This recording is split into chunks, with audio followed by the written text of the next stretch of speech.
বন্ধুরা, আপনাদের সঙ্গে একটা পোস্ত রেসিপি শেয়ার করছি। আমার কড়াই গরম হয়ে গেছে। কড়াইয়ে আমি কালো জিরে, শুকনো লঙ্কা ফোড়ন দিয়ে দিয়েছি। এরপরে আমি দিয়ে দিয়েছি পেঁয়াজ আর আলু। আলুটা আমার একটু ভাজা ভাজা হয়ে গেছে, আলু পেঁয়াজ।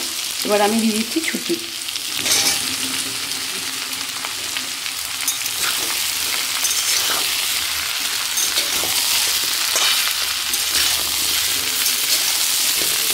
আস্তে আস্তে সুন্দর করে ভেজে নেব। ভাজতে ভাজতেই আমার আলু আর ছুটি দুটোই সেদ্ধ হয়ে যাবে। ভালো করে আমার ভাজা হয়ে গেছে। এবার আমি দেবো লবণ, চিনি,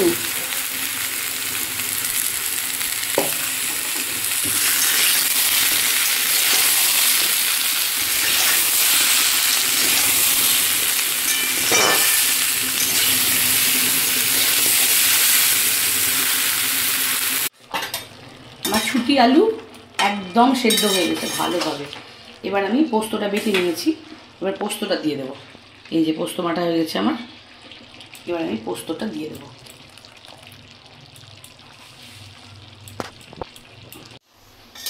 আমি পোস্তটা দিয়ে দিয়েছি। একটু ফুটে এলেই আমার তরকারিটা রেডি হয়ে যাবে। পোস্ত আমার একদম রেডি হয়ে গেছে। আমি একটু অল্প করে সর্ষের তেল দিয়ে দিচ্ছি।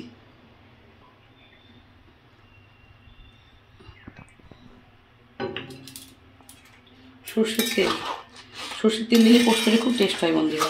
আর আমি একটু ঝোল ঝোল রেখেছি, শুধু ডাঁটা পোস্ত বলে একটু ঝোল রেখেছি। ডাঁটা পোস্ত একদম শুকিয়ে গেলে না ডাঁটাটা কোনো টেস্ট লাগে না। আমার পোস্তটা রেডি হয়ে গেছে, দেখুন ফাইনাল লুক।